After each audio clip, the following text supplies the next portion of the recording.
என்னை பற்றி தனி விமர்சனம் செஞ்சிருக்கிறார். அதற்கு நான் பலமுறை பொதுக்கூட்டத்தில் பதில் சொல்லிவிட்டேன்.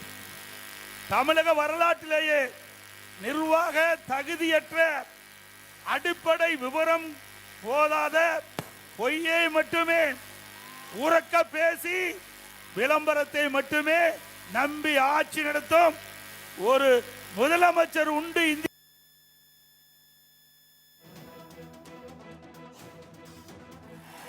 ஸ்டாலின் தான்.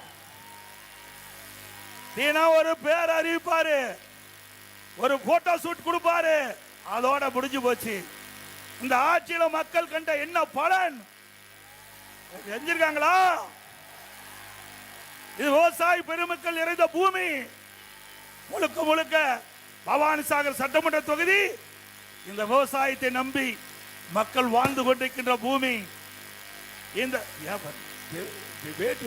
நிறுத்து. ஆக சிந்தித்து பார்க்க வேண்டும். இன்றைக்கு அனைத்து இந்திய அண்ணா திராவிட முன்னேற்ற கழக ஆட்சியில விவசாயம் செழித்திருந்தது. வறட்சி, விவசாயிகள் பாதிக்கப்பட்டாங்க, வறட்சி நிவாரணம் கொடுத்தோம், விவசாயிகளை காப்பாற்றினோம். அதோட விவசாயிகளுக்கு 2 முறை தொடக்க வேளாண் கூட்டுறவு கடன் வாங்கிய கடன், பயிர் கடன் தள்ளுபடி 2 முறை. விவசாயிகள் எந்த நேரத்திலும் அவருடைய மின் மோட்டார்களை இயக்கின்ற விதமாக 24 மணி நேரம் மும்முனை மின்சாரம் கொடுத்தோம்.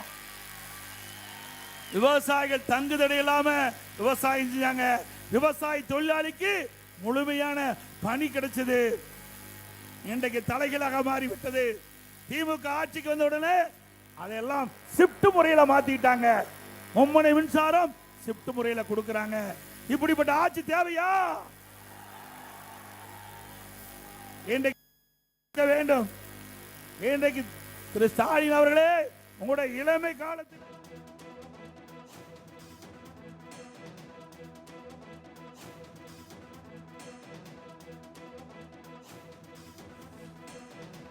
மக்களை காப்போம், தமிழகத்தை மீட்போம் என்ற பெயரில் எதிர்க்கட்சித் தலைவர் எடப்பாடி பழனிசாமி அவர்கள் தற்பொழுது பரப்புரை மேற்கொள்ளும் காட்சிகளை பார்த்து வருகிறோம்.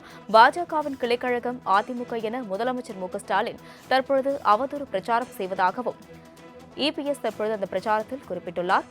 மக்களை காப்போம், தமிழகத்தை மீட்போம் என்ற பெயரில் கண்டுபிடிக்க முடியல. ஆனா பேசுவதெல்லாம் என்ன? எடப்பாடி பழனிசாமி பாஜக கட்சிக்கு அடிமை.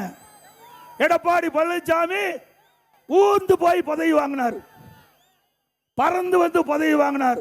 இதை தவிர்த்து பொம்மை முதலமைச்சருக்கு ஒண்ணுமே தெரியாது. ஒரு முதலமைச்சர் பேசுகின்ற பேச்சா? ஒரு முதலமைச்சர் நாட்டுக்கு வழிகாட்டியாக இருக்க வேண்டும். தலைமை பொறுப்பேற்றுகிறீர்கள். நீங்கள் பேசுகின்ற ஒவ்வொரு வார்த்தையும் மக்கள் கவனித்துக் கொண்டிருக்கின்றார்கள். திரு ஸ்டாலின் அவர்களே, சிந்தித்து பார்க்க வேண்டும். மாண்புமிகு அம்மா அவர்கள் ஆட்சி புரிந்தார்கள் 2011 இருந்து. துரதிருஷ்டவசமாக அம்மா மறைந்து விட்டார்கள். என்னென்னலாம் நாடகத்தை அரங்கேற்றினீங்க? சாதாரண விஷயமா? அம்மா மறைவுக்கு பிறகு அனைத்து இந்திய அண்ணா திராவிட முன்னேற்ற கழகம் பல்வேறு பிரச்சனைகளை சந்தித்தது. உங்களுடைய ஆதரவால், கட்சிக்காரருடைய தொண்டர்கள் நிர்வாகி ஆதரவால் கட்சியை நாங்கள் காப்பாற்றினோம். ஒரு காலகட்டத்தில் இன்னைக்கு பெரும்பான்மை சட்டமன்ற உறுப்பினரோடு அவர்கள் பெரும்பான்மையான சட்டமன்ற உறுப்பினர்கள் என்னை முதலமைச்சராக தேர்ந்தெடுத்தாங்க. நான் பதவி பொறுப்பேற்றேன். மேதகு ஆளுநர் அவர்கள் சட்டமன்றத்திலே பெரும்பான்மையை நிரூபிக்க வேண்டும் என்று ஆணை பிறப்பித்து விட்டார்கள். அந்த ஆணைப்படி சட்டமன்றத்திலே கூட்டம் நடைபெற்றது. பெரும்பான்மையை நியமிக்கின்ற போது, பெரும்பான்மையை நிரூபிக்கின்ற காலகட்டத்தில் திரு ஸ்டாலினும் அவருடைய சட்டமன்ற உறுப்பினர்களும் எங்களுடைய மேஜை மேல் ஏறி சட்டமீற்ற மாமன்றத்தில் முதலமைச்சருடைய மேஜை, அமைச்சருடைய மேஜையில் ஏறி டான்ஸ் ஆடுறாங்க. இவரெல்லாம் நாட்டை காப்பாற்ற போறாங்க. சிந்தித்து பாருங்க, இவரெல்லாம் எப்படிப்பட்டவர் என்பதை மக்கள் எண்ணி பார்க்க வேண்டும். சட்டமீற்ற மாமன்றம், சட்டமன்றம் என்றால் மக்களுக்கு சட்டத்தை இயற்றக்கூடிய மாமன்றம். அப்படிப்பட்ட சட்டமன்றத்தில் சபாநாயகர் ஒரு தாழ்த்தப்பட்ட வகுப்பை சார்ந்தவர். அவர் தாழ்த்தப்பட்ட வகுப்பை சேர்ந்த ஒரே காரணத்தில் அவர் இருக்கையில் இருந்து அவரை கீழே பிடித்து இழுத்து விட்டு அந்த ஆசனத்தில் அமர்றீங்க. அப்படி செயலை செய்த கட்சி திமுக கட்சி. இப்படிப்பட்ட கட்சி ஆட்சிக்கு வரணுமா? பிறகு நான் பெரும்பான்மை நிரூபிக்கப்பட்டு விட்டது. ஸ்டாலினுக்கு பொறுக்க முடியல. உடனே சட்டை கிழிச்சுக்கிட்டு வீதியில் நடந்து போனார். திரு ஸ்டாலின் அவர்களே, இந்த சட்டமன்ற தேர்தல் முடிந்த பிறகு அன்றைய தினம் சட்டை தான் கிழிச்சிட்டு போனீங்க. சட்டமன்ற தேர்தல் முடிந்த பிறகு சாலையில ஆடை இல்லாம போனாலும் போகக்கூடிய சூழ்நிலை ஏற்பட்டு விடும். எங்களை பத்தியா விமர்சனம் செய்யற திரு ஸ்டாலின் அவர்களே, நீங்க உங்க அப்பா வழியில நீங்க முதலமைச்சர் ஆனீங்க. உங்க அப்பா திரு கருணாநிதி அவர்கள் திமுக தலைவர், திமுக முதலமைச்சராக இருந்தார் அந்த கட்சியில. பிறகு அதன் வழியில நீங்க எம்எல்ஏ ஆனீங்க. நான் அப்படி இல்லை. இங்கே எங்களுடைய தலைவருடைய பேச்சை கேட்டு உழைத்து படிப்படியா எங்களுடைய இந்த மக்கள் கழக நிர்வாகிகள் தொண்டர்கள் இந்த பதவி கொடுத்து உங்க முன் பேசுறேன். என்னுடைய பதவி உழைப்பால் பெற்ற பதவி. உங்களுடைய திரு ஸ்டாலினுடைய பதவி அப்பா திரு ஸ்டாலினுடைய அப்பால் அடையாளம் காட்டப்பட்ட பதவி, உழைப்பால் வந்த பதவி அல்ல. 1989 ஆண்டு அவரும் முதல் எம்எல்ஏ திரு ஸ்டாலின். நானும் சேவல் சின்னத்தில் வெற்றி பெற்று முதலாக எம்எல்ஏ வந்தேன். அதுக்கு பிறகு எந்த ஒரு அரசியல் பின்பலமும் இல்லாம மாண்பு அம்மாவுடைய அருள் ஆசி பெற்று பல முறை சட்டமன்ற உறுப்பினர், நாடாளுமன்ற உறுப்பினர், பிறகு அம்மா அமைச்சரவையிலே அமைச்சர், பிறகு உங்களால் முதலமைச்சர் என்ற பொறுப்பு கிடைச்சது. ஸ்டாலினுக்கு அப்படியே கிடைச்சது. திரு கருணாநிதி அவர்கள் திமுக தலைவர் உடல்நலம் பாதிக்கப்பட்டு வீட்டிலே இருந்தார். வெளியிலே வர முடியாத சூழ்நிலை கூட திரு ஸ்டாலினை நம்பி திமுக கட்சி பதவி கொடுக்கல. திமுக கட்சியுடைய தலைவர் பதவியை ஸ்டாலினுக்கு கொடுக்கல. ஏன்னா ஒரு பொம்மை ஆளு, திறமை இல்லாத ஆளு கொடுத்து என்ன பிரயோஜனம் என்று செயல் தலைவரை கொடுத்தார். உங்க அப்பாவே உன்னை நம்பி தலைவரை கொடுக்கல. திரு கருணாநிதி அவர்களே திரு ஸ்டாலினை நம்பி அவர் உயிரோடு இருக்கும் போது திமுக கட்சி தலைவர் பதவி கொடுக்கல. அப்படிப்பட்ட நபர் தான் இன்றைய முதலமைச்சர் ஸ்டாலின் அவர்கள் என்பதை மறந்துவிட்டு பேசிக் கொண்டிருக்கின்றார். ஸ்டாலின் அவர்களே, பல முறை நான் குறிப்பிட்டு விட்டேன். ஒரு தொலைக்காட்சியிலே நான் பேட்டி கொடுக்கின்ற பொழுது அந்த தொலைக்காட்சியிலே பேட்டி கண்டவர் என்னிடத்தில் ஒரு கேள்வி கேட்டார். நீங்கள் திரு ஸ்டாலின் அவர்களும் நீங்களும் மேடையிலே தோன்றி இருவரும் தங்களுடைய கருத்துக்களை சொல்ல முன்வருவீர்களா என்று கேட்டார். நான் தயார். எந்த இடத்துல எந்த மீட்டிங் போட்டாலும், எந்த இடத்துல மேடை போட்டு எங்களை அழைத்தாலும் நான் வருகிறேன்.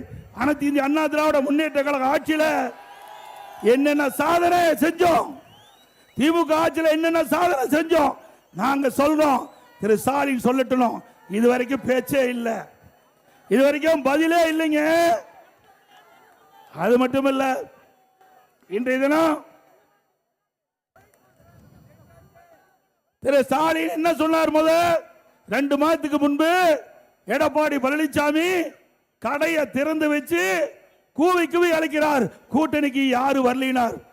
திரு ஸ்டாலின் அவர்களே, கூட்டணி தானாக அமைய வேண்டும், கனி தானாக பழுக்க வேண்டும், அப்பதான் சுவையாக இருக்கும்.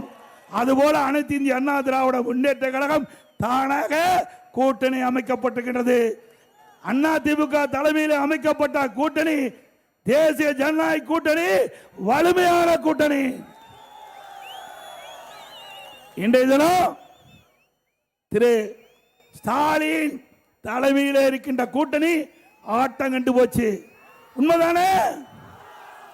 தினந்தோறும் பத்திரிகையில காங்கிரசுக்கும் திமுகவுக்கும் வார்த்தை போர் நடந்து கொண்டிருக்கின்றது. இந்த வருகின்ற சட்டமன்ற பொது தேர்தலில் திமுகவும் காங்கிரசும் கூட்டணி இருக்குமா இல்லையா என்பது சந்தேகம். காங்கிரஸ் ஆட்சியிலே பங்கு வேண்டும், அதிகாரத்திலே பங்கு வேண்டும். கூட்டணி அமைத்திருக்கின்றோம், கூட்டணி மூலமாக வெற்றி பெற்று எங்களை மதிக்கவில்லை என்று குரல் கொடுக்க ஆரம்பித்து விட்டார்கள். இப்பொழுது கூட மாலை மலர் பத்திரிகையிலே வந்திருக்குது, எங்களுக்கு உரிய மரியாதை கிடைக்காவிட்டால் நாங்கள் அதுக்கு தகுந்த பதிலடி கொடுப்போம் என்று காங்கிரஸ் கட்சி சேர்ந்த நாடாளுமன்ற உறுப்பினர் தெரிவித்திருக்கிறார். ஆக புகைய ஆரம்பிச்சிட்டது திமுக காங்கிரஸ் கூட்டணியில். அது நிலைக்குமா நிலைக்காது என்று தெரியல. இப்படித்தான் திமுக கூட்டணி. ஒரு பக்கம் திருமாவளவன் ஆட்சியில பங்கு வேணும்னு கேட்கிறாருல்ல. கூட்டணியில குழப்பம் தானுங்க. சொல்லுங்க, கூட்டணியில குழப்பமா? அண்ணா திமுக கூட்டணி வலிமையான கூட்டணி. பாரத பிரதமர் திரு நரேந்திர மோடி அவர்கள் மதுராந்தகத்துக்கு நேரடியா வந்து நம்முடைய தேர்தல் பிரச்சார கூட்டத்தில் கலந்து கொண்டு நம்முடைய கூட்டணி கட்சி தலைவர்களெல்லாம் மேடையிலே தோன்றி சிறப்பாக நம்முடைய கூட்டணி தேர்தல் பிரச்சாரத்தை துவங்கிவிட்டது.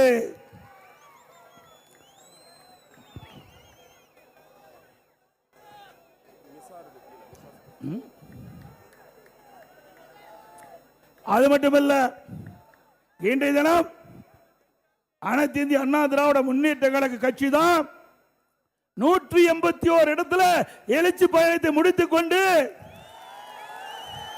பவானி சாகர் சட்டமன்ற தொகுதியில் 182வது சட்டமன்ற உறுப்பினர்கள் பேசிக் கொண்டிருக்கின்றேன். இதுவரை எந்த கட்சியும் சட்டமன்ற தொகுதி வாரியாக சென்று தேர்தல் பிரச்சாரம் செய்ததில்லை. முதல் அனைத்து இந்திய அண்ணா திராவிட முன்னேற்ற கழகம் தான் 100